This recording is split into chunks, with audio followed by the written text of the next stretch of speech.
Bismillahirrahmanirrahim. Assalamualaikum warahmatullahi wabarakatuh. Ustadz Chandra sama Ustadz Alkias mungkin bisa di sini ya, biar jelas. Ya, baik Ustadz Ustazah semua, kita buka skorsing kita untuk sesi ini dengan mengucap lafal basmalah. Bismillahirrahmanirrahim. Mohon izin Pak Wawono dan teman-teman semua. Jadi hari ini saya akan menyampaikan tentang diseminasi pemahaman kaitannya dengan materi konsep budaya positif di lingkungan kelas atau sekolah. Jadi Ustadz-Ustazah mungkin sebelumnya sudah pernah melakukan diseminasi juga, mungkin dengan materi yang berbeda. Jadi harapannya dengan adanya diseminasi ini saya dapat menyebarkan pemahaman saya tentang konsep budaya positif kepada Ustadz-Ustazah semua, khususnya Dewan Guru di SMP IT Insan Mulia Boarding School Pringsewu. Sebagai informasi Ustadz-Ustazah, jadi diseminasi ini adalah salah satu pemenuhan tugas saya sebagai calon guru penggerak angkatan 9. Ini adalah aksi nyata yang saya lakukan di sekolah berupa diseminasi. Mudah-mudahan ini bisa menginspirasi Ustadz-Ustazah semuanya untuk nantinya bisa menyusul mengikuti pendidikan guru penggerak angkatan ke 11, 12, dan 13 ya. Kalau untuk ke 10 sudah berjalan, sedang tahap menuju ke wawancara kalau tidak salah. Jadi tinggal tersisa angkatan 11, 12, 13. Jadi untuk guru penggerak ini hanya sampai angkatan ke 13 saja. Ustadz-Ustazah, ayo, masih ada kesempatan yang memang sudah memenuhi syarat. Insya Allah banyak sekali ilmu yang kita dapatkan di guru penggerak ini. Dan itu relate sekali dengan kondisi kita di sekolah. Meskipun saya juga yakin bahwa setiap sekolah itu punya kondisi yang berbeda-beda, punya kebutuhannya masing-masing. Tidak bisa disamakan antara satu sekolah dengan satu sekolah yang lain. Tapi harapannya dengan adanya guru penggerak ini bisa menyebarkan pemahaman konsep yang baik dan juga tepat, dan itu nantinya bisa kita terapkan di lingkungan kelas dan juga umumnya di lingkungan sekolah. Baik, ya Ustadz-Ustazah, sebelum kita mulai, ini ciri khas sekali kalau Zarinita sudah paham ya.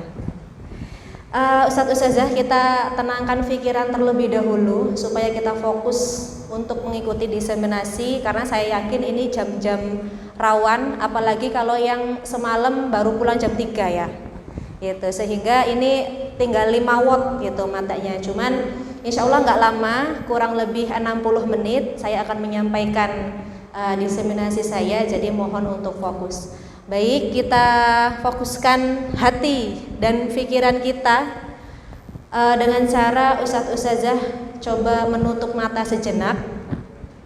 Jangan tidur, Ustadz Chandra jangan tidur, nanti tidur lagi. Ya, kemudian tarik nafas. Coba rasakan suara-suara yang ada di sekeliling kita, yang tadinya mungkin kita tidak dengar. Kalau kita fokus pasti akan terdengar. Yang punya masalah di rumah tinggalkan dulu. Yang punya beban di hati coba jangan dirasakan dulu. Kita fokus dulu untuk diseminasi selama 60 menit. Oke, cukup. Suara apa yang terdengar? Satu saja. Kipas angin. Ada suara jangkrik nggak? Enggak ya. Suara kipas angin, kemudian mungkin suara jam yang tadinya tidak kita dengar. Kalau kita fokus kita bisa mendengar suara detak jarum jam gitu. Oke, jadi untuk agenda kita pada hari ini, yang pertama pembukaan, tadi kita sudah buka karena ini sesi kedua. Kemudian nanti saya akan memaparkan konsep budaya positif. Setelah itu tanya jawab, kemudian yang terakhir refleksi. Kita langsung kepada materi. Sebelum kita ke materi, saya ada beberapa pertanyaan pemantik. Nah, ini juga khas sekali, apalagi di kurikulum Merdeka ya. Kalau di kelas supaya membangkitkan untuk persepsi anak-anak biasanya menggunakan pertanyaan pemantik, begitu. Ustadz Ustazah hanya menjawab setuju atau tidak setuju. Yang pertama, hukuman dapat mendisiplinkan anak. Setuju? Setuju? Iya, setuju.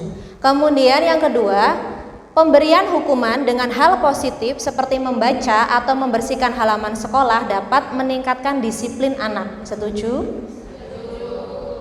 Ya. Kalau di Imbos kayaknya kok nggak ngaruh ini ya. Kemudian yang ketiga, memberi penghargaan dapat meningkatkan motivasi belajar anak. Setuju atau tidak setuju? Setuju. Jadi ini tiga-tiganya setuju ya? Iya. Zahri kayaknya udah punya ini pendapat sendiri. Mana Zah yang tidak setuju? Nggak setuju? Nomor 1 setuju? Zahranita? Enggak. Nomor 2? Tergantung kondisi. Mengarah ke setuju atau tidak setuju? Tidak setuju. Yang ketiga? Setuju. Oke. Jadi pertanyaan pemantik ini nanti kaitannya akan ke topik yang akan kita bahas ya. Di sini ada nanti Ustazah bisa flashback lagi. Kira-kira tadi dengan pertanyaan yang seperti itu setelah kita belajar konsepnya, kalau kita setuju, bener nggak ya? Gitu. Kalau kita tidak setuju, bener nggak ya? Rata-rata kan tadi setuju semua tuh, tiga-tiganya. Nanti coba kita cek. Jadi yang pertama yang akan nanti saya sampaikan adalah tentang disiplin positif, kemudian nilai-nilai kebajikan universal, yang kedua teori motivasi, hukuman, penghargaan, dan juga restitusi, ketiga keyakinan kelas, keempat kebutuhan dasar manusia dan dunia berkualitas, yang kelima 5 posisi kontrol, yang keenam segitiga restitusi. Sudah ada yang pernah dengar sebelumnya? Belum? Jangan ambil bohong aja. Padahal udah. Ya. Oke, kita masuk ke materi pertama, yaitu disiplin positif dan nilai-nilai kebijakan universal. Ya. Ustadz Ustazah, ini ada ilustrasi ceritanya. Ada A dan B, ini anggaplah Ustazah dengan teman sebelahnya, ya. Sobeklah secari kertas kecil, tuliskan benda atau sesuatu yang sangat berharga untuk Ustadz Ustazah. Letakkan di salah satu tangan Anda dan genggam benda tersebut dengan segala daya. Buatlah sebuah kepala. Jadi kira-kira begini. Ya. Kemudian teman Anda yang B akan mencoba dengan sekuat tenaga dengan berbagai cara untuk meminta Anda memberikan benda tersebut. Bisa membujuk, mengancam, menghardik, merayu, menyuap, apa saja agar dapat membuka kepalan tangan Anda. Apa yang terjadi? Ini kalau kita di posisi si A, apakah kita akan membuka tangan kita? Enggak. Ya, kira-kira kenapa Ustazah? Zaya nih kayaknya punya pendapatnya sendiri nih. Kira-kira kenapa? Kok nggak dibuka Zaya?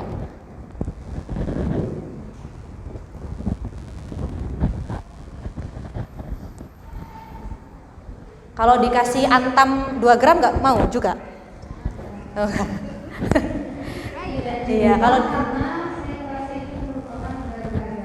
iya, jadi Zaya ingin melindungi sesuatu yang berharga. Betul. Yang lain ada pendapat mungkin yang berbeda dengan Ustaz Zaya? Zaintan? Iya. Kira-kira apa?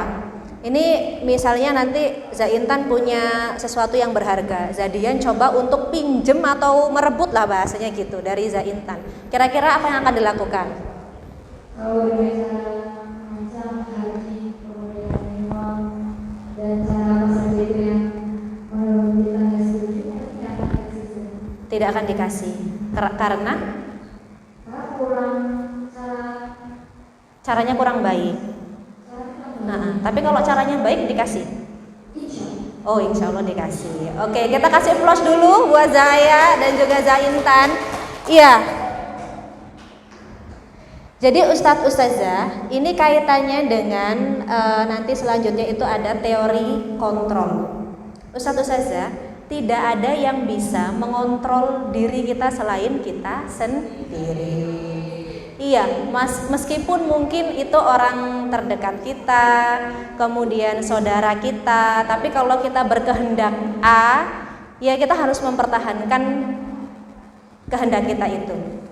Karena sejatinya yang bisa mengontrol diri kita sendiri ya kita sendiri. Jangan sampai kita ke distract dengan tadi itu bujukan, ancaman, apalagi sampai menghardik, merayu dan juga menyuap. Bisa dipahami ya? Oke, kita lanjutkan. Ya, ini adalah perubahan paradigma teori kontrol atau teori pilihan. Ada beberapa ilusi di sini. Guru mengontrol murid. Kemudian ilusi bahwa kritik dan membuat orang merasa bersalah dapat menguatkan karakter. Yang ketiga, semua penguatan positif efektif dan bermanfaat. Bahwa yang keempat, bahwa orang yang dewasa memiliki hak untuk memaksa. Ya, jadi dari keempat ini harus ada perubahan paradigma. Kalau kita masih berpikir demikian, maka kita harus merubah paradigma kita. Nah, ini kalau kita kaitkan dengan guru, ya, kita kaitkan dengan guru, bisakah kita mengontrol murid kita? Kalau begitu, bisakah kita mengontrol murid kita? Kalau sesuai dengan teori ini, harusnya bisa nggak usah Chandra? Kita kontrol murid kita. Tadi kan konsepnya di awal paradigma kita harus bahwa individu itu yang bisa mengontrol dirinya ya hanya dirinya sendiri. Sekarang kalau di dalam pembelajaran, apakah guru bisa mengontrol murid? Tidak. Berarti murid itu punya hak apa? Merdeka belajar. Sesuai tidak dengan kurikulum kita saat ini? Sesuai sekali ya. Oke, kita lanjutkan. Oke, ini perubahan yang harus kita miliki Ustadz Ustazah. Jadi selama ini kita masih terjebak di sini, stimulus respon, ya enggak? Ya. Kita mencoba mengubah orang agar berpandangan sama dengan kita. Perilaku buruk dilihat sebagai suatu kesalahan. Orang lain bisa mengontrol saya bisa mengontrol orang lain. Pemaksaan ada pada saat bujukan gagal. Model berpikir menang atau kalah. Nah, ini yang masih berada di setiap individu. Rata-rata begini. Apalagi kita sebagai guru terhadap murid. Ya. Nah, kita harus merubah dari paradigma stimulus respon menjadi teori kontrol atau pilihan. Yang pertama, kita berusaha memahami pandangan orang lain tentang dunia. Wajar dong kalau misalnya kita ngomongin apel, ada yang ngomong hijau, ada yang ngomong merah, ada yang ngomong bulat, iya enggak? Iya. Kalau kita tanya pendapat masing-masing orang tentang apel, ya wajar kalau berbeda-beda. Tapi kan tidak ada yang salah. Apel memang merah, ada yang merah, ada yang hijau, bentuknya bulat, rasanya manis dan lain sebagainya. Kemudian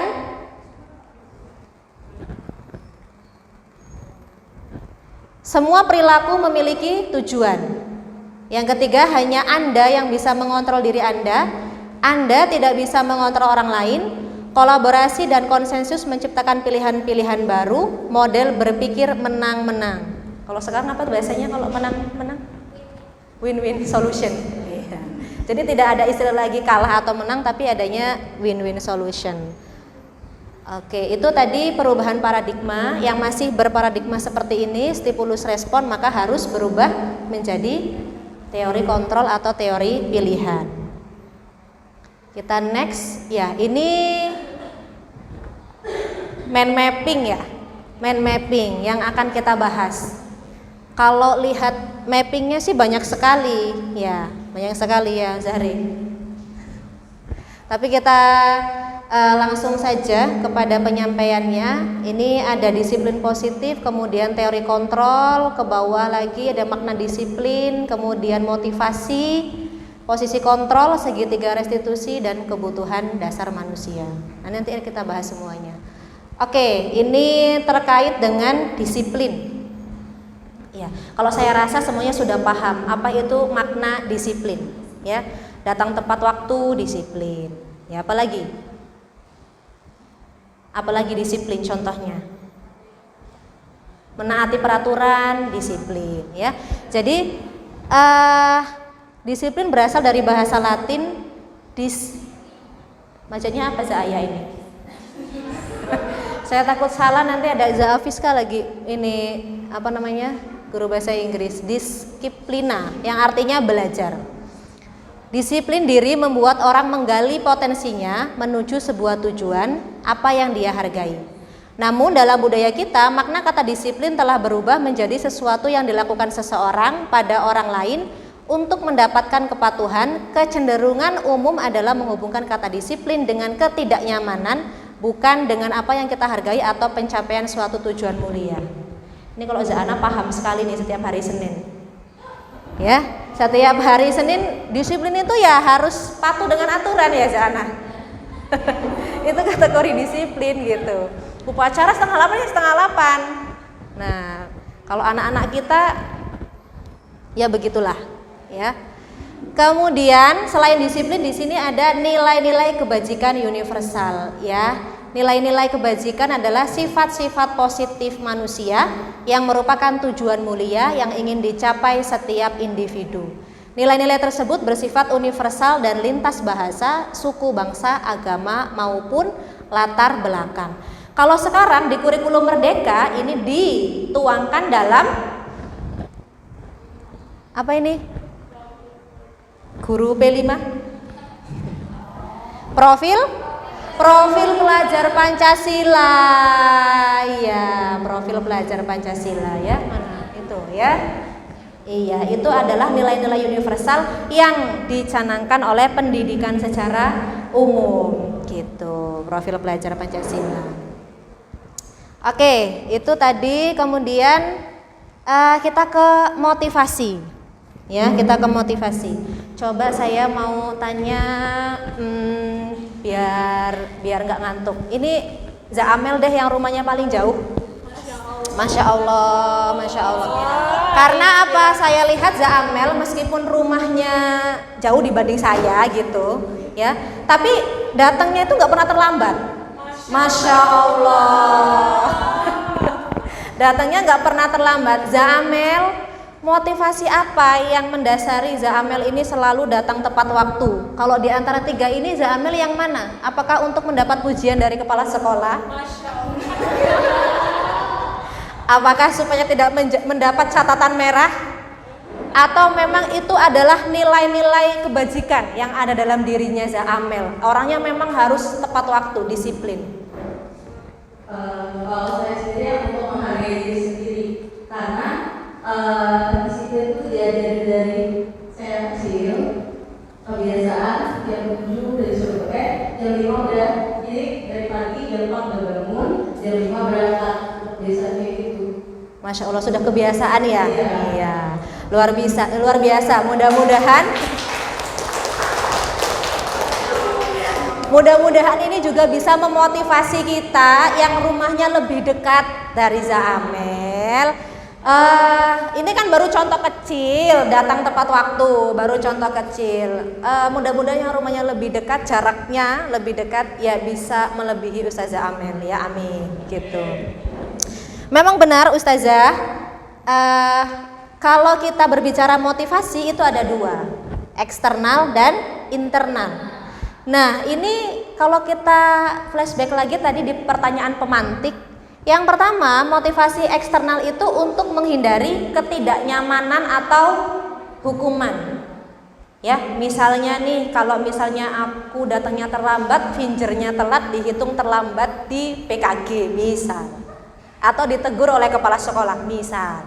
Atau yang kedua, untuk mendapatkan imbalan, biar dapat predikat guru terbaik, misalnya begitu, ya. Nah, kalau untuk yang internal, di antara ketiga motivasi ini adalah untuk menghargai diri sendiri. Saya akan menjadi orang yang seperti apa bila saya melakukannya. Di antara dua motivasi ini, eksternal dan internal, mana yang paling baik? Internal. Nah, Ustazah, coba kita kaitkan dengan murid-murid kita. Ayo, kita kaitkan dengan murid-murid kita. Pernahkah kita memberikan hukuman, penghargaan? Iya. Maka yang akan muncul pada diri murid adalah motivasi eksternal. Sehingga apa? Mereka nanti akan, kalau misalnya hukuman, ya tahu sendiri, apalagi anak imbos, semakin dihukum semakin menjadi-jadi. Kalau sering diberikan imbalan, apa yang terjadi? Manja, kemudian ngarep.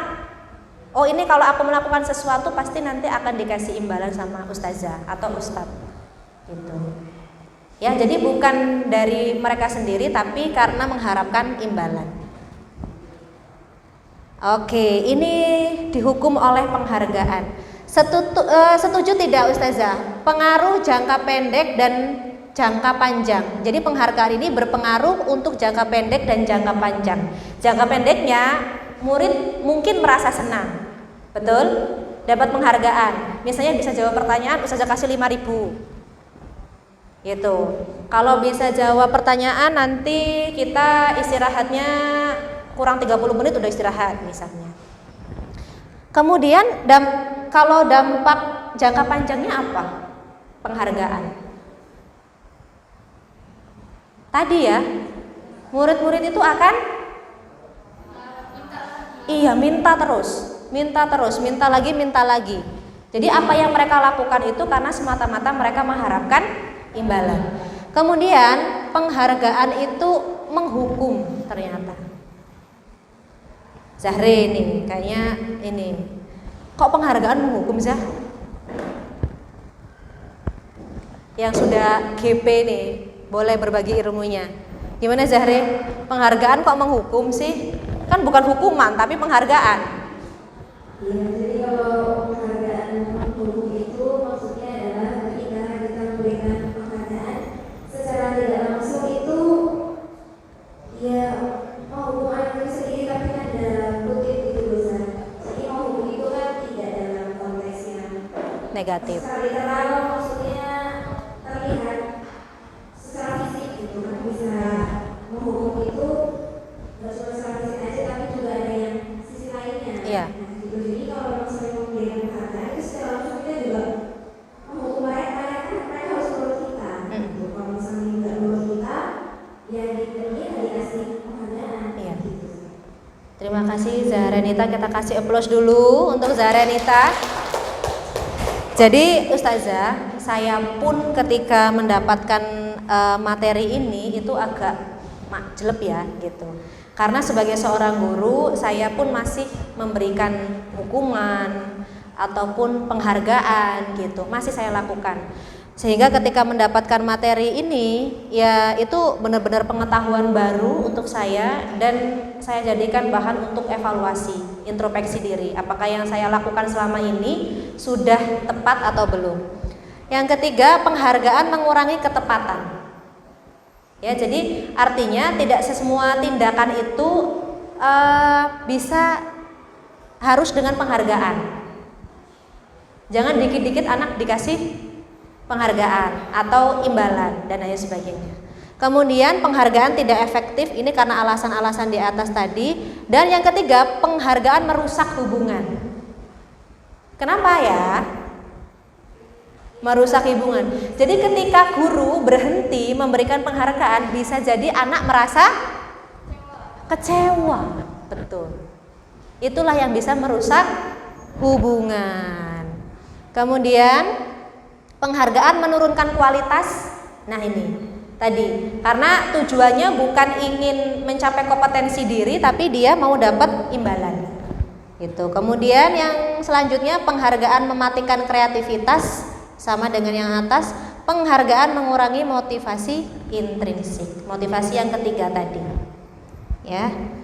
Oke, selanjutnya, nah Selain penghargaan, kalau tidak dengan penghargaan, kita bisa menggunakan apresiasi.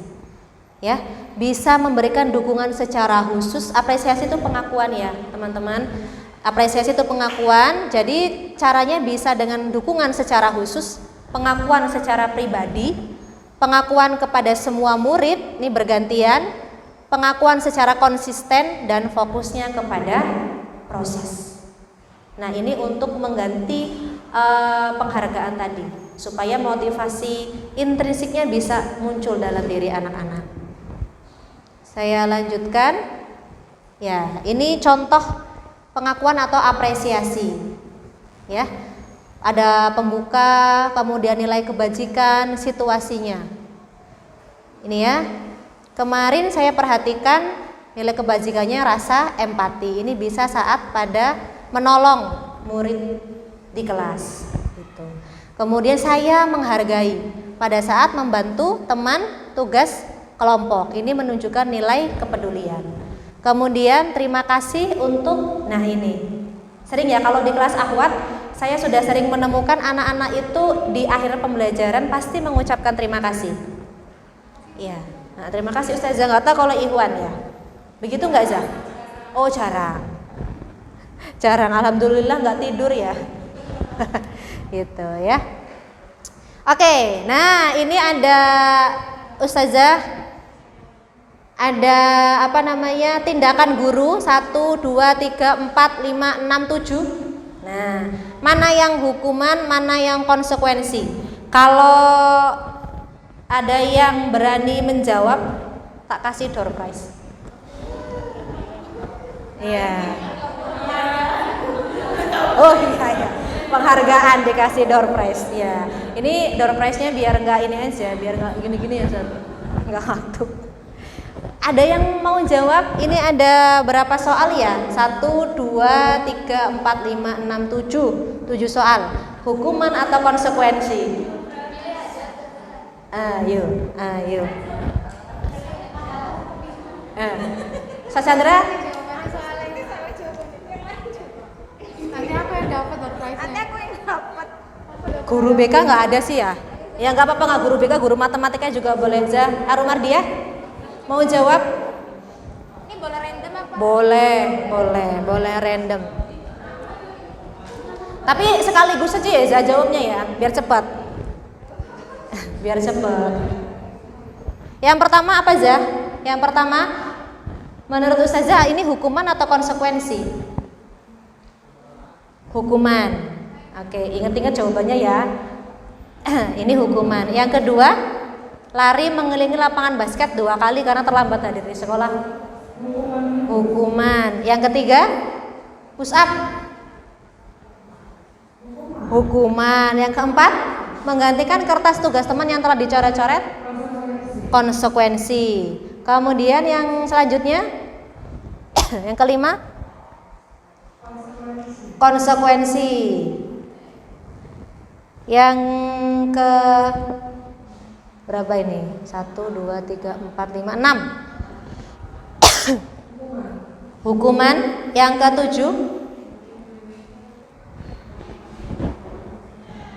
ke-7, hukuman. Oke, ada yang punya pendapat berbeda dengan Zah Arumardia? Tadi kan berarti hukuman, konsekuensi, kemudian terakhirnya hukuman. Ya, jadi 2 konsekuensi, 5 hukuman. Oke, kita kunci jawabannya. Ustadz Alkias kayaknya punya jawaban yang beda. Ustadz Alkias. Ustadz Alkias. Coba Ustadz. Nomor 1 Ustadz, hukuman atau konsekuensi? Yang ini Ustadz.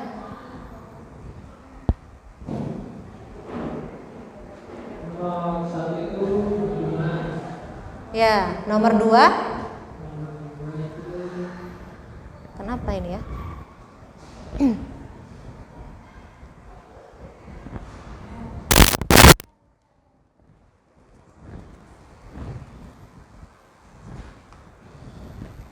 Nomor 1 tadi hukuman, nomor 2 konsekuensi ya. Nomor 3 hukuman, nomor 4 konsekuensi, nomor 5 konsekuensi ya.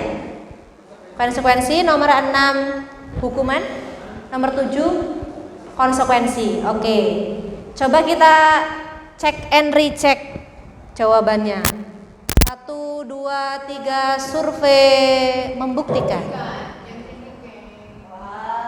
Ya. Jadi yang pertama itu adalah hukuman, yang kedua hukuman, yang ketiga hukuman, yang keempat konsekuensi, yang kelima konsekuensi, yang keenam hukuman, yang terakhir konsekuensi. Tadi Zaharu Mardia berarti salah satu ya? Salah satu, yang terakhir. Yeay.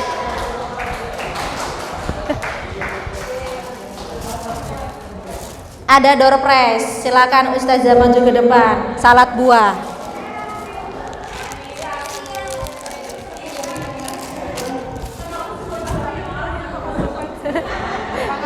Iya, sama-sama. Masih ada. Oh, yang ngasih tahu Zakiki ya? Tadi yang bisik-bisik ya? Oh enggak. Ya, tenang aja, masih ada. Saladnya masih ada maksudnya. Ya. Oke, kita lanjutkan ya. Jadi ini tindakan guru yang menunjukkan hukuman atau konsekuensi. Ya. Kemudian ini perbedaannya Ustazah. Satalkias, ini perbedaannya. Apa itu hukuman, apa itu konsekuensi. Ya, kalau hukuman itu sesuatu yang menyakitkan harus terjadi. Membuat anak sakit fisik maupun hati untuk jangka waktu yang lama. Anak membenci kedisiplinan. Yang ketiga paksaan, yang keempat mendorong anak menyakiti diri sendiri. Selanjutnya konsep diri yang buruk. Anak belajar untuk menyembunyikan kesalahan. Terakhir, marah, rasa bersalah, dipermalukan, merasa tak dihargai. Itu hukuman. Ya, ini ciri-ciri hukuman begini. Kalau konsekuensi, ya memang hal itu harus terjadi. Ya, biasanya konsekuensi ini kan sudah berdasarkan kesepakatan. Ya, kesepakatan jika dilanggar maka ada konsekuensi. Begitu. Maka yang terjadi harus terjadi. Kalau konsekuensi. Yang kedua, membuat anak merasa tidak nyaman memang, tapi untuk jangka waktu yang pendek. Kamu salah, ya konsekuensinya begini, gitu. Kemudian anak menghargai disiplin. Yang ketiga, stimulus tanggapan. Yang keempat, mendorong anak agar mudah menyesuaikan diri. Konsep diri yang baik. Anak belajar untuk mematuhi peraturan. Yang terakhir, kehilangan hak, dibuat tidak nyaman, diasingkan untuk sementara. Ya, karena sudah berdasarkan kesepakatan tadi, maka ini perbedaan antara hukuman dan konsekuensi. Ya, mohon dipahami. Yang terakhir mana? Kehilangan hak, dibuat tidak nyaman, diasingkan untuk sementara. Ya, sebenarnya kan sama-sama melakukan pelanggaran. Yang mana? Oh, yang ini, yang contohnya. Lari mengelilingi lapangan basket 2 kali karena terlambat 10 menit pelajaran PJOK. PJOK? Ya, yang kedua terlambat hadir di sekolah. Biasanya ini kan masuk ke pelajaran. Sudah ada kesepakatan antara guru dengan murid. Gitu, ya, apalagi PJOK. Jadi konsekuensinya biasanya berupa aktivitas fisik. Itu nggak usah Chandra. Betul. Iya, masih masuk karena dia PJOK. Beda kondisi Ustazah. Kalau yang kedua ini kan terlambat hadir di sekolah. Artinya siapa ini yang menghukum?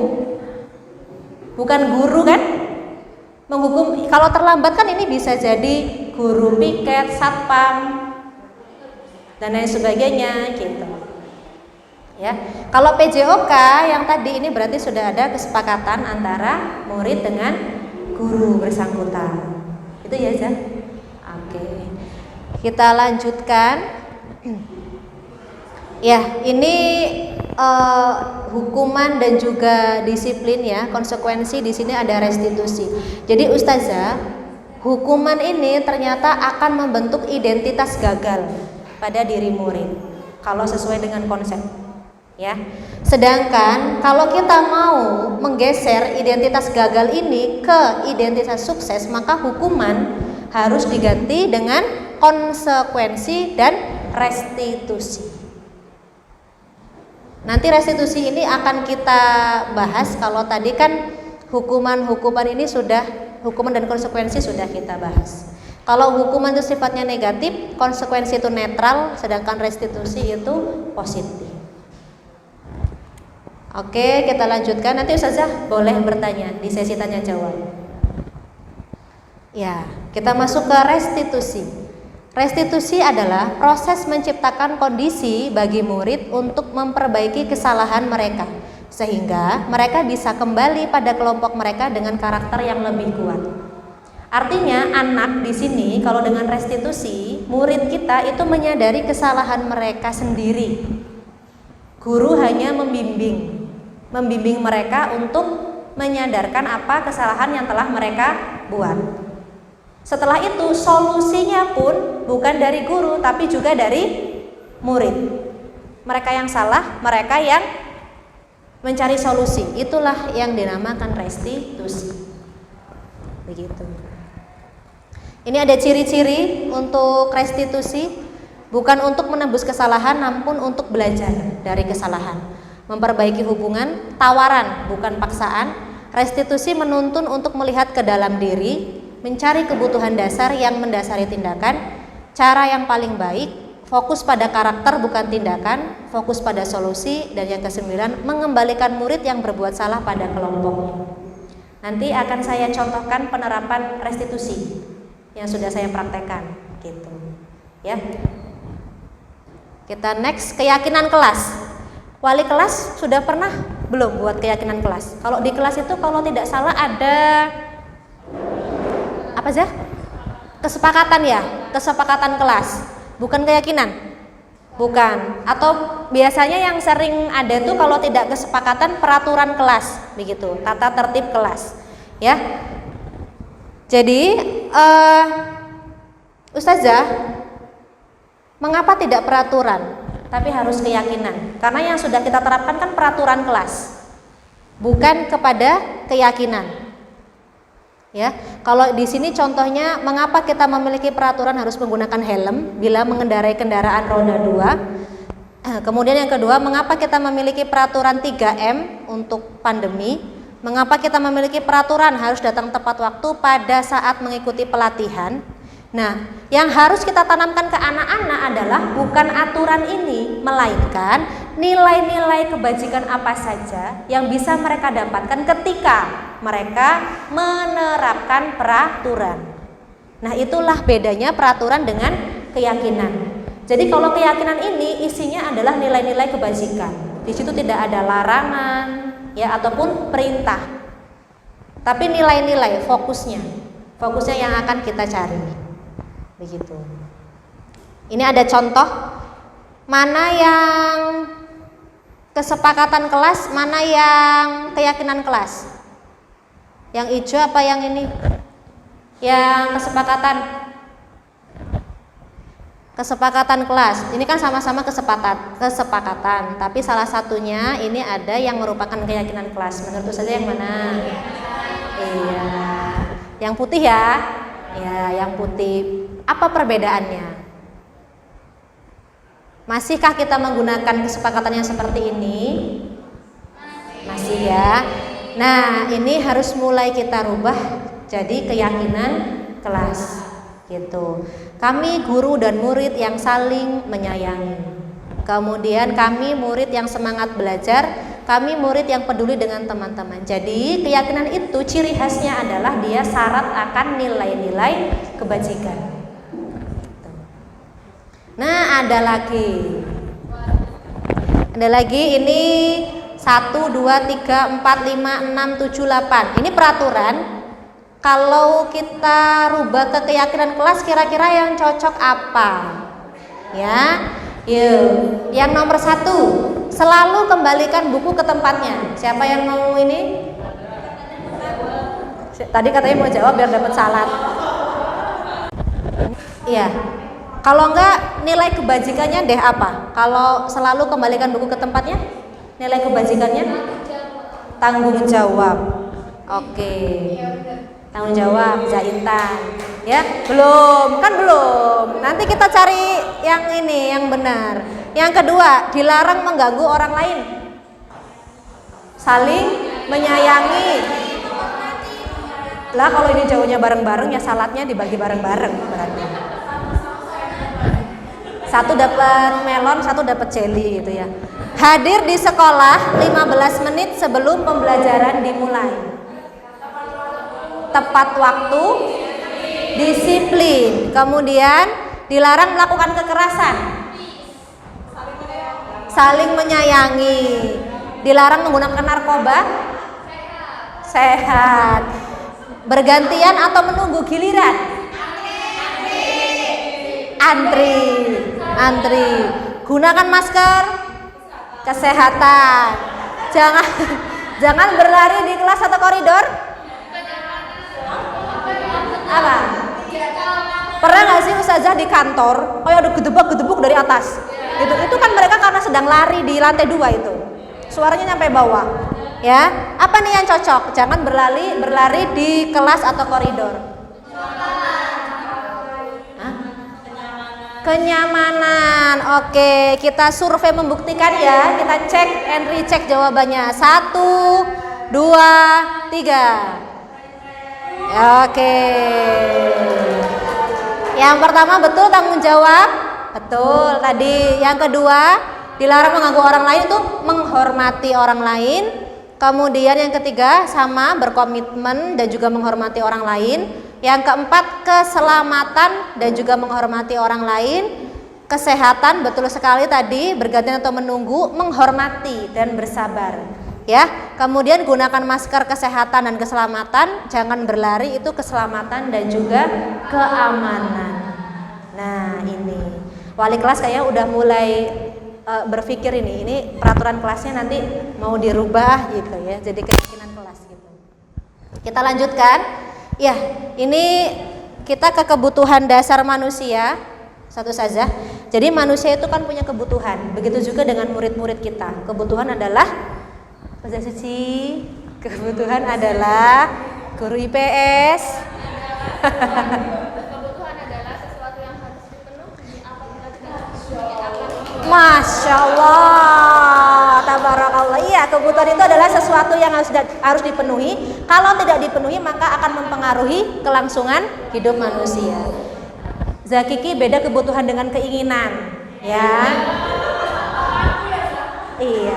Kalau beli baju seminggu 3 kali, kebutuhan apa keinginan? Keinginan. Zakiki ini mau study tour udah pasti nih, udah beli selama 7 bulan. Udah CO ini. Iya. Udah beli jaket belum buat di Bromo? Belum ya. Yang penting sehat loh Zah. Sehat anaknya, selamat sehat sampai tujuan. Ya, amin. Karena di sana kita bukan mau mejeng tapi mau ngomong. Iya. Oke, kebutuhan dasar manusia. Ya. Ada berapa ini? Ada 1, 2, 3, 4, 5. Kebutuhan dasar manusia itu ada 5. Yang pertama itu bertahan hidup. Iya. Zat suci ini kalau bertahan hidup kaitannya dengan primer, sekunder, dan tersier. Ini. Ya, rumah, makan, kemudian kesehatan, pendidikan, pakaian itu bertahan hidup. Kok ada lope-lope di sini ya? Kasih sayang dan diterima itu apa Ustaz Chandra? Ustaz Chandra nih kalau begini-begini paham nih kayaknya.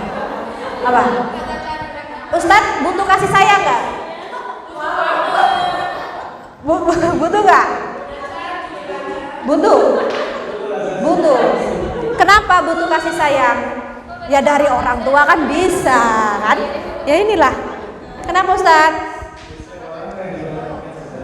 Ingin diperhatikan. Oh iya. Memang ada yang nggak memperhatikan. Intermezzo. Oke. Memang benar kita pada dasarnya mau laki-laki atau perempuan ya butuh kasih sayang. Iya. Enggak lah, nanti kelabasan ini kalau kamu ini ya.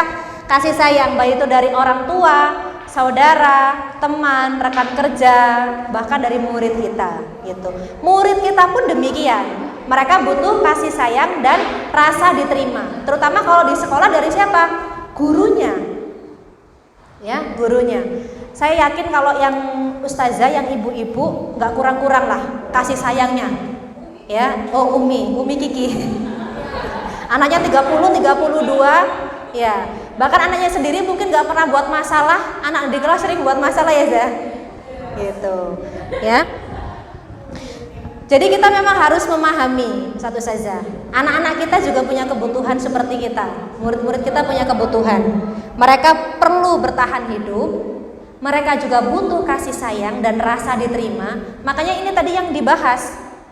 Kalau kita berbicara budaya positif itu kan relevan sekali dengan visi sekolah kita ya. Sekolah kita kan visinya apa tuh? Mewujudkan ya pokoknya budaya positif gitu. Ya. Ada anak-anak yang membuat masalah itu kan sebenarnya kadang motifnya itu charper kalau kata Zana. Ya enggak? Iya, charper, cari perhatian. Apalagi mereka di sini jauh dari orang tua. Nah, ini kebutuhan inilah yang bisa jadi tidak diterima oleh anak-anak ketika mereka di pondok di sini karena jauh dari orang tua. Itu charpernya ke siapa? Ya ustaz-ustazahnya, ke temennya yang lain gitu. Kemudian kesenangan. Nah, anak-anak ini juga ustazah jangan lupa mereka anak-anak. Mereka tuh anak-anak gitu.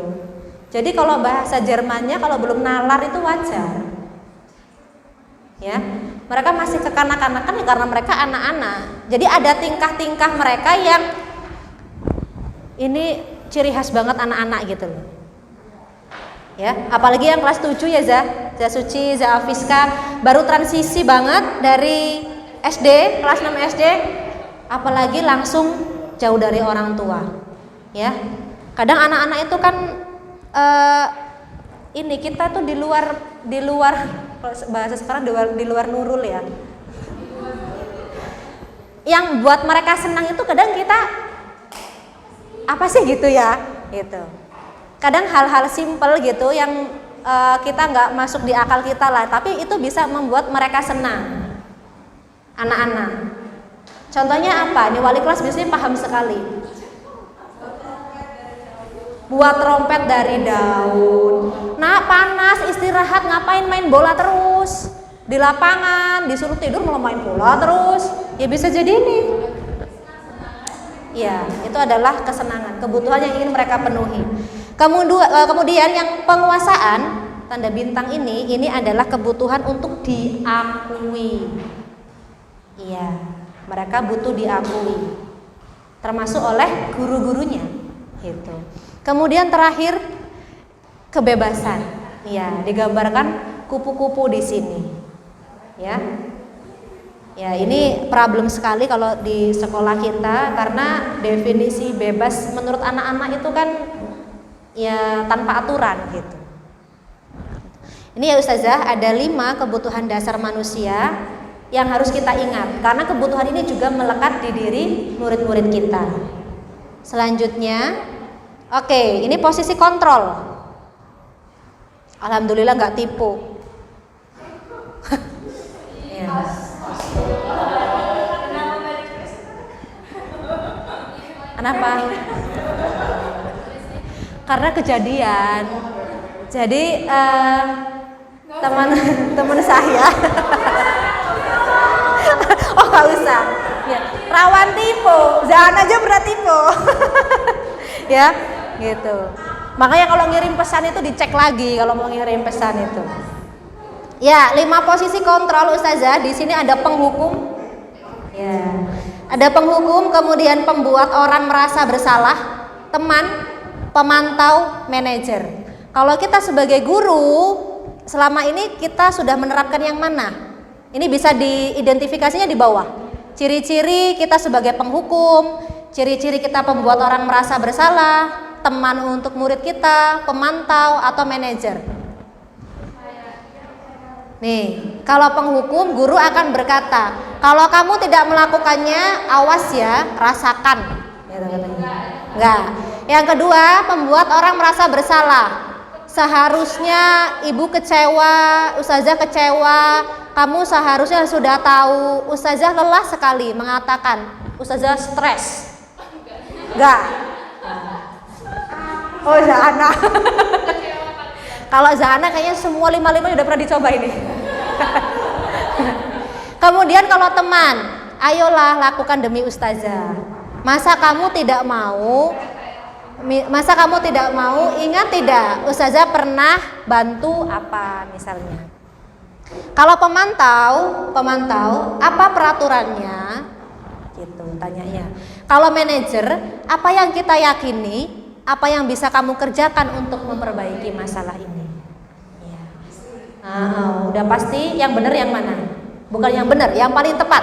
Karena di atas ini kita sudah bisa melihat ya. Ini identitas gagal, yang identitas berhasil atau sukses ini teman, pemantau, manajer ya. Jadi sebagai seorang guru kita harus memiliki posisi sebagai manajer. Namanya manajer itu kan mengelola segala sesuatunya dari sudut pandang banyak aspek gitu. Itu kita sebagai manajer. Kita akan mengajukan pertanyaan-pertanyaan karena kalau kita meskipun ini identitas berhasil atau sukses, tapi ini adalah kontrol dari luar. Mengharapkan imbalan atau ketergantungan pada orang lain sehingga masih kurang tepat. Tapi kalau manajer, anak akan menghargai diri sendiri. Tadi ustazah, kalau kita bisa berposisi sebagai manajer, maka anak akan menyadari kesalahannya sendiri, kemudian bisa menemukan solusi sendiri. Gitu. Ya. Kemudian murid meletakkan dirinya sebagai individu yang positif dalam dunia berkualitas. Selanjutnya, bagaimana caranya saya bisa memperbaiki keadaan? Selanjutnya, mengevaluasi diri, bagaimana cara memperbaiki diri. Jadi dari menyadari kesalahannya sendiri sampai dia bisa memperbaiki, mencari solusi. Gitu. Bisa dipahami ya, satu saja ya. Jadi di antara 5 posisi ini kita harus berperilaku atau memiliki posisi kontrol sebagai manajer. Ya, meskipun mungkin selama ini kita sudah pernah berada di posisi ini, gitu. Ya, oke. Kemudian selanjutnya segitiga restitusi. Ya, ini segitiga restitusi, ustazah. Jadi untuk menyelesaikan masalah. Untuk menyelesaikan masalah murid, kita secara konsep perlu menggunakan segitiga restitusi. Ya, ini boleh coba dipraktikkan. Sebenarnya harusnya juga salah satunya guru BK yang mengikuti diseminasi karena segitiga restitusi ini kan akan banyak dihadapi oleh guru BK atau mungkin wali kelas. Tapi sebagai guru mapel kita pun tidak boleh menutup mata atas masalah-masalah yang terjadi di kelas yang kita ampu. Ya, kita boleh membantu mereka dengan cara menerapkan segitiga restitusi. Segitiga restitusi yang pertama yaitu menstabilkan identitas. Ini dengan kalimat-kalimat begini. Setiap orang pasti pernah melakukan kesalahan. Tidak ada orang yang tidak pernah salah. Kemudian kamu bukan satu-satunya yang melakukan ini. Kemudian yang kedua, setelah kita menstabilkan identitas, jadi menstabilkan identitas ini supaya anak itu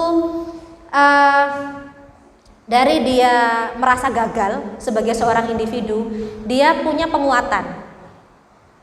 Gitu, dia punya penguatan. Artinya tapi bukan kita membenarkan kesalahannya.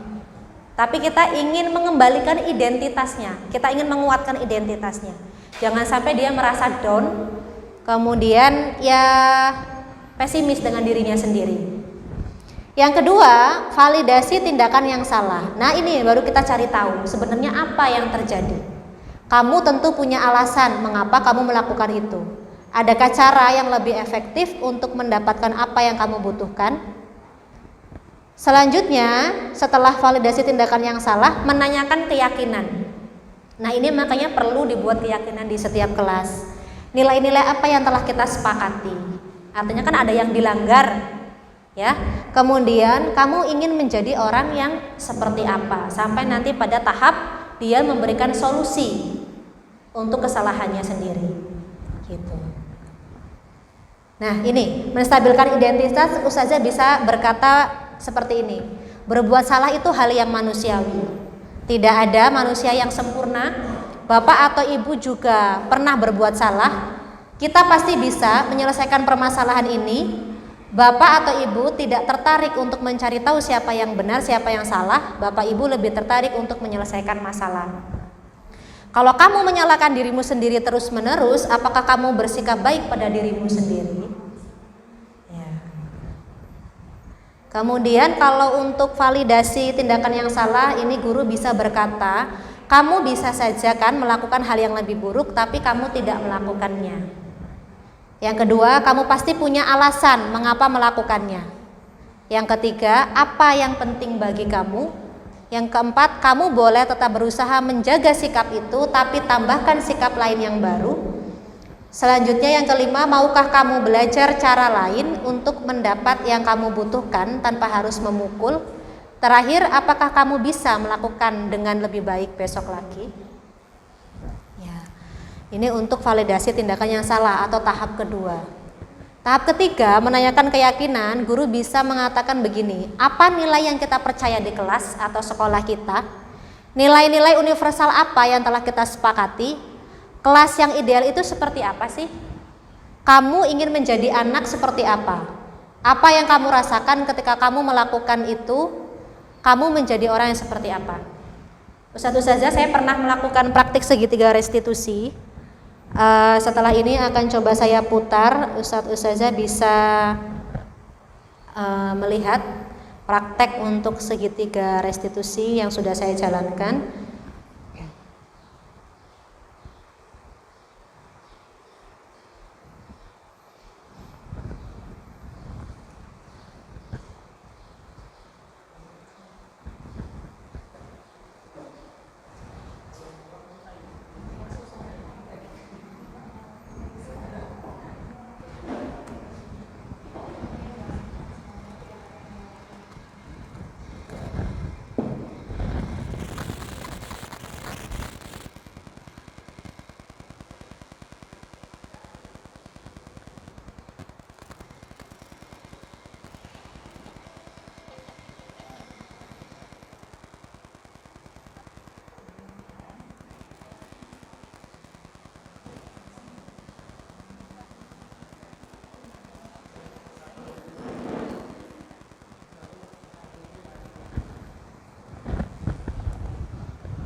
Ya, kita lihat dulu ya satu saja untuk praktek segitiga restitusi.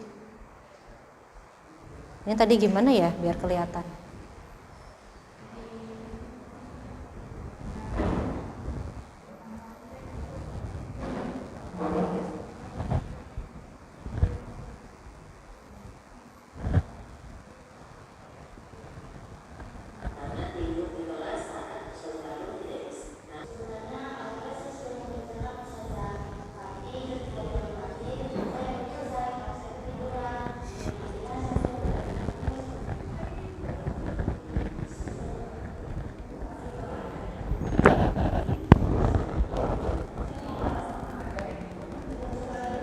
Kedengar nggak? Enggak ya?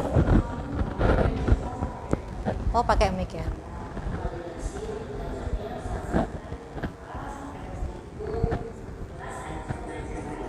Ya saja, semalam setelah janji di asrama, saya malah ngobrol dengan teman saya hingga malam.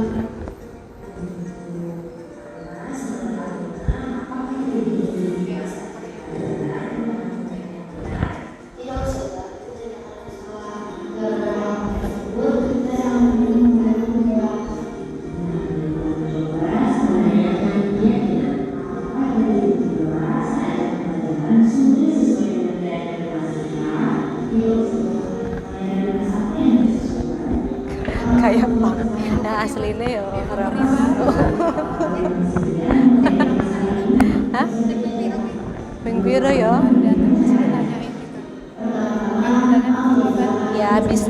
itu kan variasi aja. mencoba membantu istirahat saya sebaik mungkin, dan kalau seperti masalah tugas tersebut, saya akan mengerjakan dengan segala selesai dan menunjukkan kepada Ustazah. Alhamdulillah. Tapi anak ini kan memang pede loh.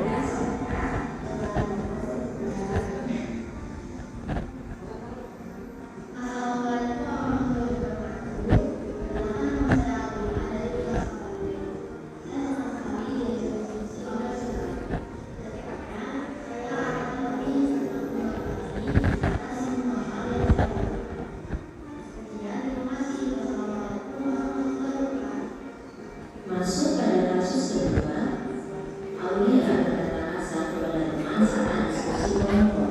Dia emosi karena ibu tidak mendapatkan tugas selama Pas nggak? Pas ya?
Zahamel udah geleng-geleng. Anaknya siapa? Oh, Indri ya?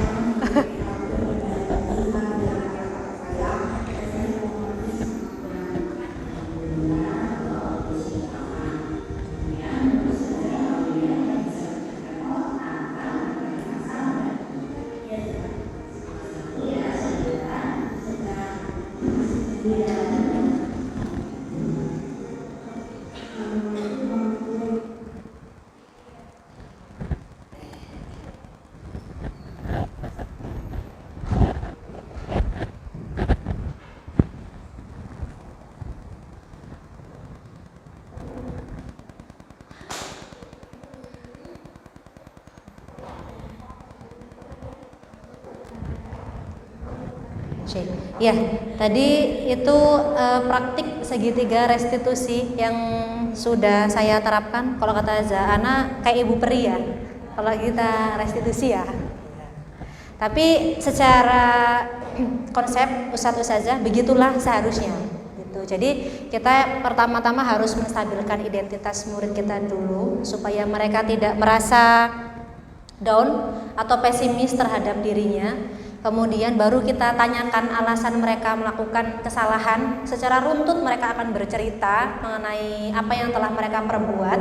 Baru kita menanyakan keyakinan. Kita kaitkan dengan keyakinan kelas yang sudah kita sepakati dan meminta murid untuk mencari solusi atas tindakan yang sudah mereka lakukan. Begitu. Baik, sudah cukup Ustazah. Kita buka sesi tanya jawab.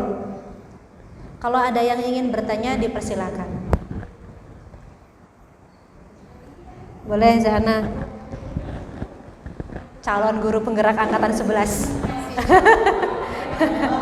Insyaallah.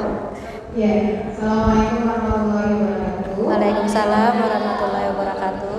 Izin bertanya, saudaraku. Iya, Zah. Jadi dari pemaparan saya paling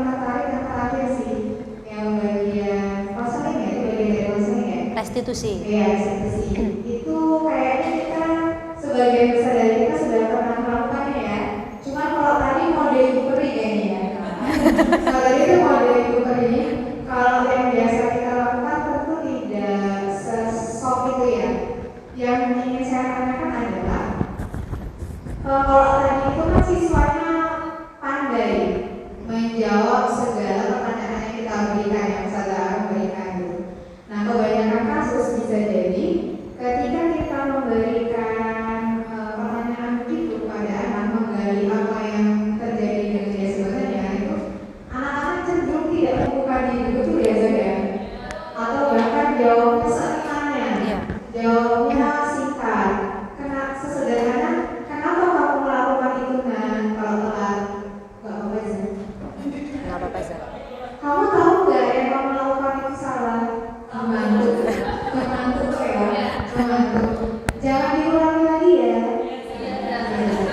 Tapi selama 1 jam melakukan hal itu ya, gitu.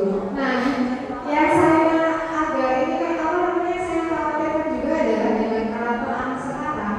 Apakah iya dengan kita yang sesok itu, selembut itu berefek ke anak-anak kita? Karena kalau kita yang real sekarang itu kok kayaknya berat, gitu. Malah muncul paradigma lagi nanti bisa jadi anak kita manipulatif, betul? Manipulatif di depan kita, Jeja, ya Zah, saya mengaku salah, saya tidak akan mengulangi lagi, dengan senyum paling menawan ya, anak-anak yang meluluhkan hati kita. Next, dia akan melakukan kesalahan yang sama, gitu. Itu sih Zah, gimana ya? Kayaknya kalau di kondisi sekarang itu kurang relevan ya, kalau di kondisi di tempat kita. Iya. Terima kasih. Cik. Ya, betul tadi kata Zana. Sebenarnya kita sudah melakukan restitusi. Ya, kita sudah melakukan restitusi. Jadi Ustazah, yang saya paparkan ini adalah secara konsep beginilah urutannya. Idealnya begini. Tadi di awal diseminasi saya juga mengatakan bahwa setiap sekolah pasti punya kondisi masing-masing. Punya siswa dengan karakteristik masing-masing. Ini kita masih anak SMP. Walaupun mereka tidak bisa mengungkapkan dengan apa ya bahasanya, dengan lugas gitu, tapi secara tata bahasa itu kan lebih mudah diterima. Nah, bayangkan yang SD akan lebih sulit lagi untuk menggali anak-anak SD. Bahkan kadang mereka itu kan tidak sadar sebenarnya apa yang mereka lakukan itu salah atau tidak gitu. Tapi di sini saya percaya bahwa Ustazah sudah melakukan restitusi.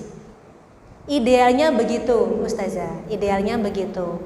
Tapi kalau ketika kita dihadapkan dengan murid dengan karakter yang berbeda-beda, otomatis respon kita pun akan berbeda. Tapi kita jangan melupakan urutan-urutan ini. Gitu. Kita tetap akan memberikan penguatan, betul? Ya, tetap akan memberikan penguatan. Kita tetap akan menanyakan alasan mereka. Ya. Kemudian kita tetap akan mencari solusi, bukan? Ya, itu intinya restitusi kan itu. Hanya memang kemasannya aja nih, kemasannya aja yang berbeda-beda gitu. Apalagi dengan tipe-tipe kelas anak-anak kelas putra yang begitu ya, gitu responnya. Otomatis guru akan menyesuaikan. Tapi saya yakin lah di sini Ustazah ini kan nggak pernah marah apalagi berintonasi yang tinggi ke anak-anak kan nggak pernah.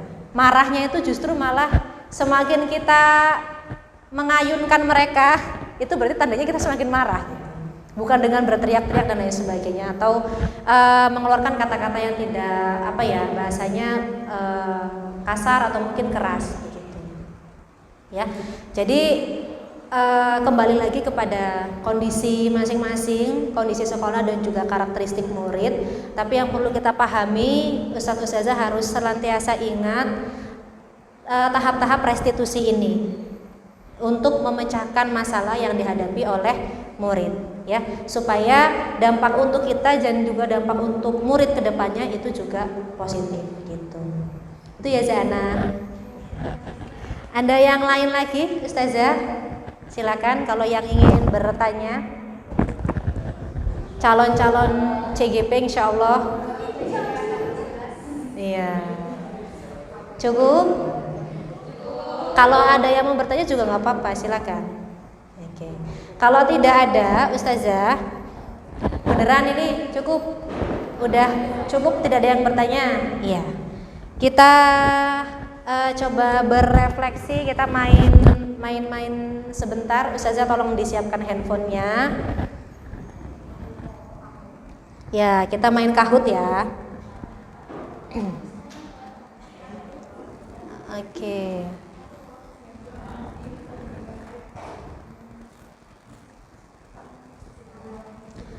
Nanti dapat hadiah. Masih ada hadiahnya. Zakiki semangat Za, biar dapat hadiah.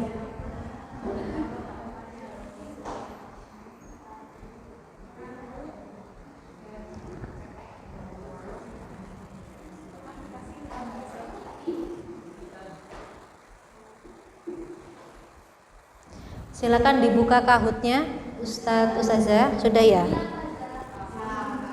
Sabar, ini masih loading sepertinya sinyalnya. Sinyalnya elek.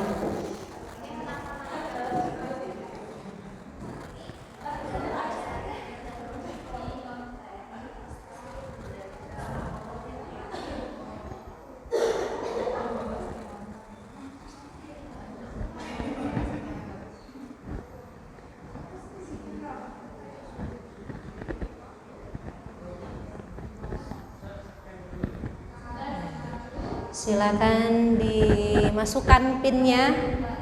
Ya. Ada 10 soal tentang materi kita hari ini.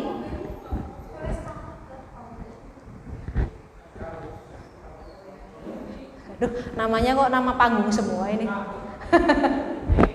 Nama panggung. Memang bisa pakai love ya Zaya? Bisa pakai love emot belakangnya. Sudah semua?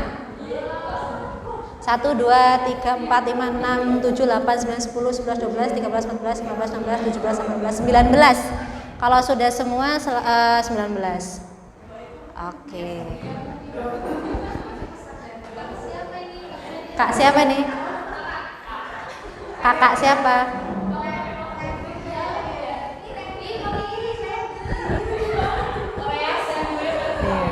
Lucu-lucu. Sudah semua? Belum? Oke.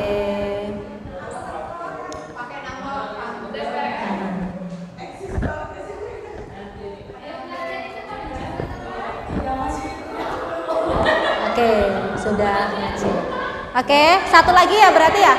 Apa sudah 18 memang? Udah? Ada yang belum masuk?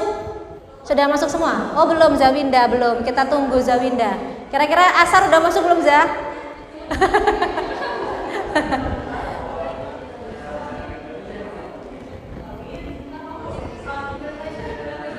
Oke.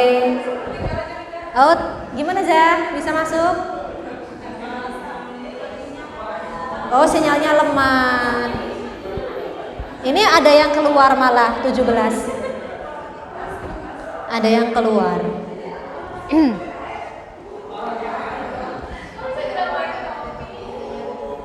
KD ini Krisdayanti. Ada yang nulis KD Krisdayanti bukan? Oke, karena kita waktunya mepet, Asar ikhlas ya yang belum masuk ya. Kita mulai ya. Bismillah ya. Kita hitung sampai 3. Ketika saya klik start, silakan langsung mulai. Udah bisa. Oke. 1. Ready? Oke, 1, 2, 3.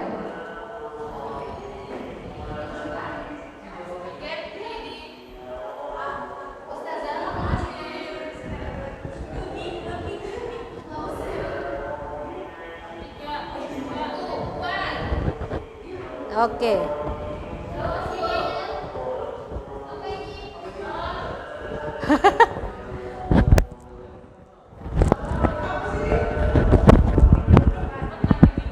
Oke, waktunya. Ayo, udah 5 detik, 4 berarti aduh, oke, kita lihat. Ya, jawabannya adalah A. Yang bukan ya, yang bukan. Oke. Awas pertanyaannya, yang bukan. Oke, kita next. Ya, kita next. Cek,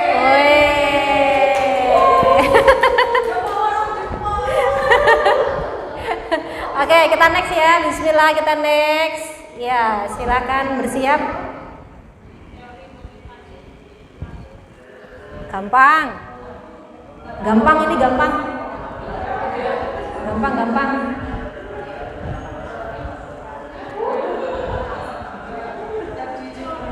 Gampang. Oke, kita cek. Ya, ada 3. Iya. Kan untuk imbalan hukuman karena diri sendiri ada 3 ya. Oke, kita lihat skornya. Wah, masih memimpin. Ustazah Suci masih memimpin. Oke, bersiap untuk soal ketiga.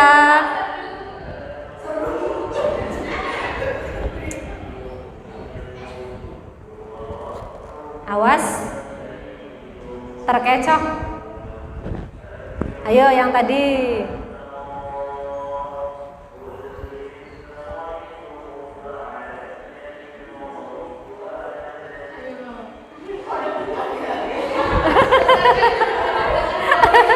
Oke. Iya. Kita cek.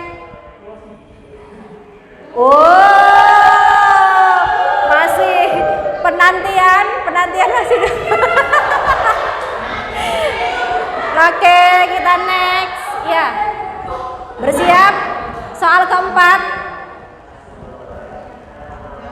Bukan contoh tapi pernyataan yang menunjukkan konsekuensi. Silakan. Yang bukan, Intan yang bukan, jangan kebalik. Ayo.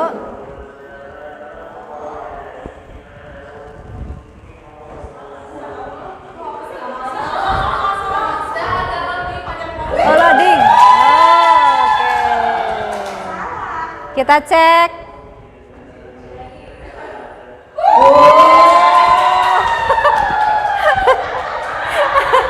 Masih memimpin klasmen. Iya. Mohon maaf, penantian ini siapa? Oh, Zamen. Oke. Kita next ya, soal kelima. Silakan dijawab.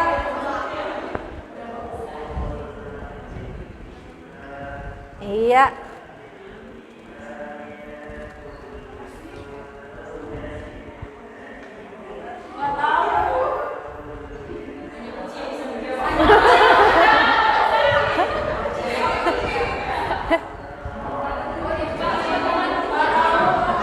Capcip cup.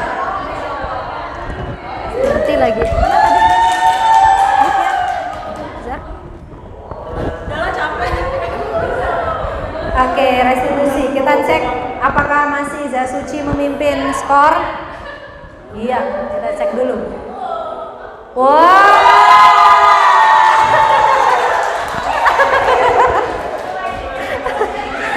Oke, kita next.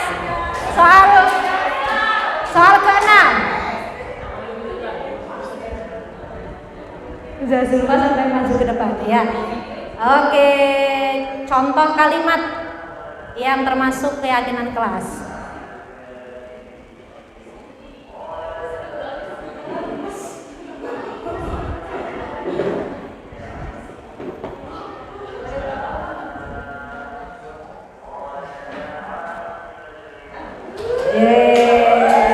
Kita cek jawabannya.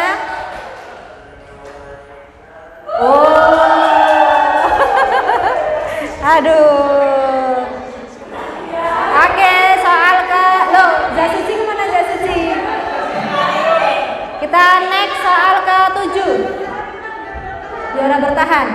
Di bawah ini yang termasuk kebutuhan dasar manusia kecuali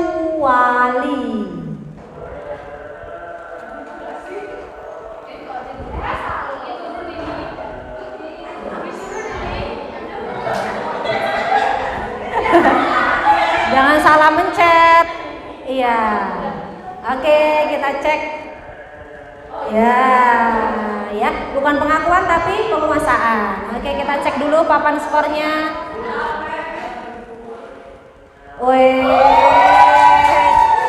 Juara bertahan. Oke, soal ke-8.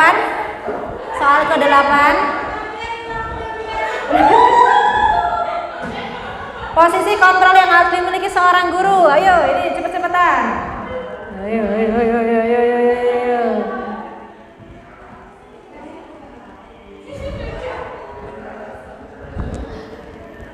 Ini udah menyerah apa dua orang ini? Oke. Bapak-bapaknya udah menyerah. Oke, kita cek apa jawabannya? Manajer. Ini masih Sanarkias nih, salah ini pemantau. Oh benar. Kita cek papan skor.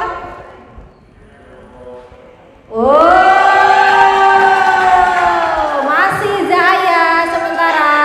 Masih ada 2 soal lagi. Bersiap, silakan.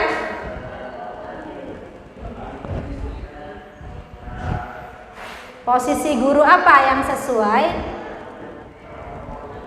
Ayo.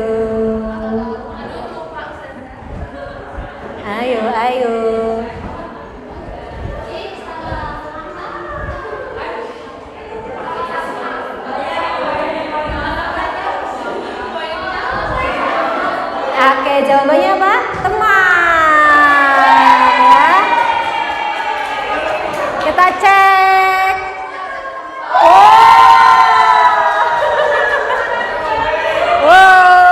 Oke. Bersiap soal terakhir. Bismillah. 1, 2, 3.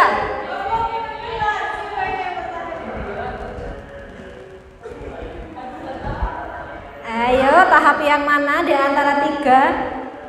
Oke.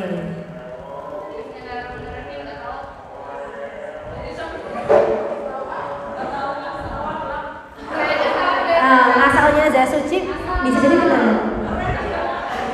Oke, masih ada waktu. Yang mana ini? Validasi tindakan yang salah. Ya, kita cek posisi terakhir. Oke, podiumnya. Posisi ketiga diraih oleh penantian. Posisi kedua Zasuci, posisi pertama. Siapakah ini?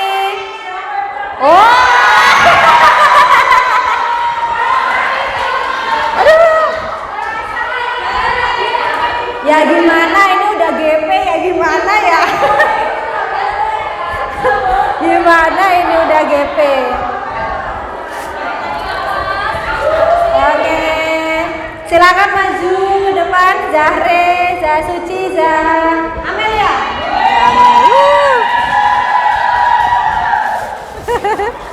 Alhamdulillah dapat salat. Fotoin guys. Oh iya, nomor 1 dulu. Nanti aja lah ini. Aku dulu ya. Aku dulu. Oke. Nanti ya. Terus Zasuci.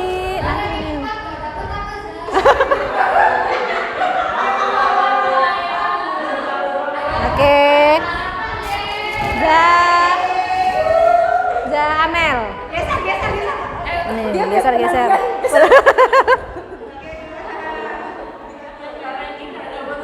Oke. Iya, semua. Yang nggak ranking, aduh, nggak dapat ini. Ntar bagi sendok dulu. Tanpa sendok nggak bisa makan guys. Oke.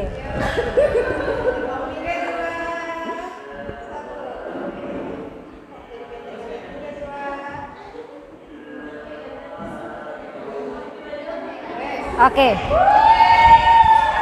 Iya, sama-sama cek. Ustazah, ini tinggal 1. Kan tinggal 1 ya. Ya. Zaya juara berapa? 4. Juara 4. Nah, tinggal 1 ini adalah untuk orang yang berani mengungkapkan perasaannya selama melakukan diseminasi apa yang didapat dan bagaimana perasaannya sebagai refleksi. Nah, yuk. Masih ada kesempatan satu lagi. Seplastik-plastiknya, Zaya. Sini, Zah. Ngapain coba? Eza.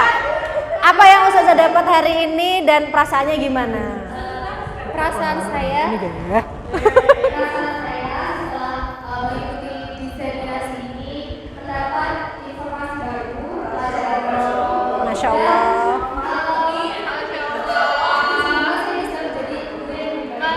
Semoga bisa menjadi CGP. Oh. Amin, amin. Oke, ini Zah. Ya, sekresek-kreseknya ya. Iya. Ya, sama sekresek-kreseknya buat Zahaya. Oke. Alhamdulillah kita sudah di penghujung acara. Sebentar saya close dulu.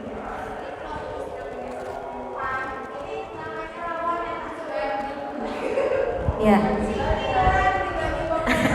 Iya, nyolong star ya. Jadi senjatanya lebih banyak. Baik, terima kasih Ustadz Ustazah untuk hari ini. Masya Allah sekali, luar biasa.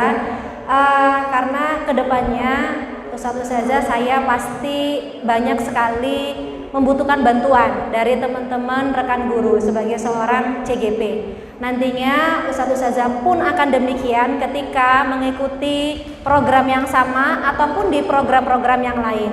Karena sebenarnya diseminasi ini kan tidak harus ketika kita mengikuti CGP ya, tapi kita bisa menyebarkan hal-hal positif, kita bisa menyebarkan praktik-praktik baik lainnya ke teman-teman kita supaya bisa jadi wadah untuk sharing. Kalau sebelumnya kan kita sudah ada komunitas guru belajar, itu udah keren banget gitu. Mudah-mudahan Ustadz Ustazah nggak bosan membantu saya dalam proses menuju guru penggerak pada pendidikan guru penggerak, dan mudah-mudahan ikhlas lillahi ta'ala ya. Ikhlas nggak teman-teman? Ikhlas ya. Ya, mudah-mudahan juga apa yang saya sampaikan hari ini bisa bermanfaat untuk teman-teman semua, dan harapannya bisa diimplementasikan dalam tugas-tugas kita sebagai seorang guru. Baik, saya kira cukup untuk diseminasi saya hari ini. Marilah kita tutup acara kita dengan mengucap lafaz hamdalah, alhamdulillahirabbil alamin, disempurnakan dengan doa kafaratul majelis. Subhanakallahumma wa bihamdika asyhadu an la ilaha illa anta astaghfiruka wa atubu ilaik. Ustaz Ustazah, saya mohon maaf apabila dalam pemaparan diseminasi ada kata-kata yang kurang berkenan, ada perilaku-perilaku yang menyinggung teman-teman semuanya. Terima kasih, saya akhiri. Assalamualaikum warahmatullahi wabarakatuh.